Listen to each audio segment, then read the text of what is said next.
Good morning, guys. It's Thursday, May 7th, 2020.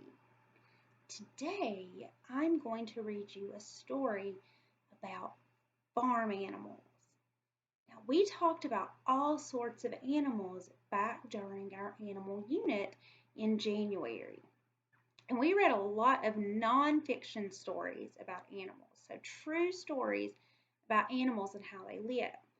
Today's story is a fiction story, so it is a made up story, but the farm animals are our characters.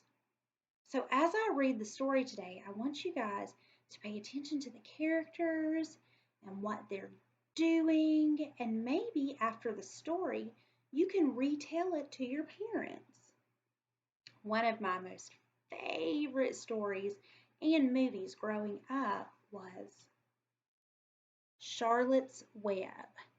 Now, the real Charlotte's Web book is a long book because it is a chapter book. It is not a picture book. So I found a story from Charlotte's Web that is just right for us. So this part of Charlotte's Web is called Wilbur Finds a Friend. And Wilbur is the little pig here.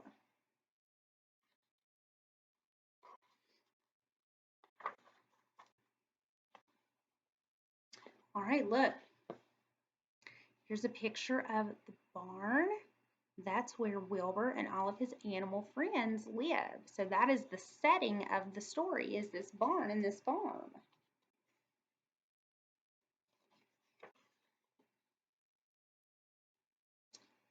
Some people say a barn is empty without a pig in it, but the Arbuckles' barn was quite full. They had just gotten a very special pig. His name was Wilbur. Wilbur was a sweet little pig. He was born on a clear spring day, but he was the runt of the litter. That means that Wilbur was smaller than his brothers and his sisters. Fern Arbuckle had saved Wilbur. Fern's father had said he was too small to survive, but Fern knew better. Fern's father did not want to take care of the runt. He would not let her keep Wilbur. Wilbur had to go live on her uncle's farm, but Fern could still visit. Wilbur was lonely in this new place without his friend. I'd be lonely too. Actually, I'm lonely right now without all my friends. Wilbur decided it was time to make new friends in the barn.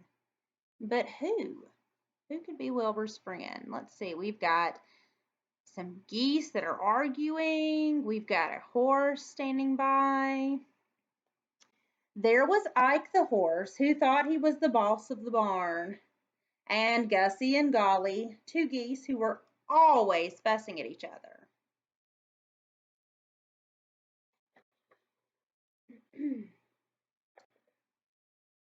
There were Betsy and Bitsy, two cows who loved to gossip, and Samuel the sheep, who was always followed by all the other sheep on the farm.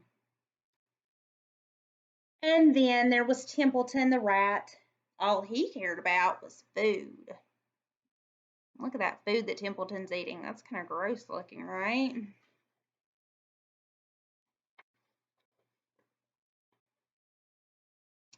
In a barn full of animals, Wilbur still felt alone.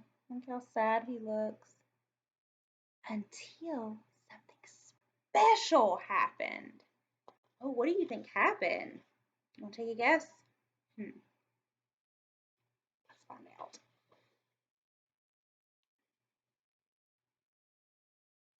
It was nighttime, and Wilbur was too lonely to sleep. Good night, he called to the other animals, but there was just silence. Good night, Wilbur said again sadly. Then a voice answered from the darkness. Wilbur pricked up his ears. Who said that? He asked. Me, said the voice. I don't see anything, do you? Wilbur wanted to keep talking, but the voice said it was time to sleep. They could talk more the next day. Wilbur was so excited, it took him a while to fall asleep. Do you ever get so excited that you can't fall asleep? The next morning, Wilbur was eager to find his new friend. Do you guys see his friend? Wilbur called out. I will come down, the voice said.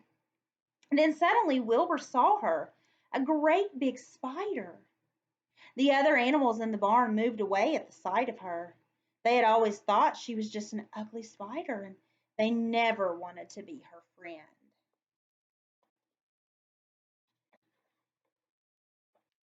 Salutations, the spider said to Wilbur. I am Charlotte. Salu, Wilbur mumbled. He did not understand such big words. It means hello, Charlotte said kindly. Oh, hello, Wilbur said with a big smile. And with those few words, a friendship began. There were there the other animals saw just a spider. Wilbur saw kindness and beauty. He was happy to have a new friend. They were an unlikely pair. Who would have thought that a pig and a spider would become friends? But Wilbur and Charlotte would become the best of friends. Charlotte worked hard spinning her webs to show everyone how special Wilbur was. Wilbur saw that Charlotte was gentle and caring, and slowly so did all the other animals. And Charlotte knew that Wilbur's kind heart truly made him some pig. The end. I hope you guys liked that story. I hope you listened really hard and can tell the story back to your parents. What happened to Wilbur? Why was he sad? And how did he get happy? Who was Charlotte? Those are things I want you to think about today, and I'll see you back here tomorrow.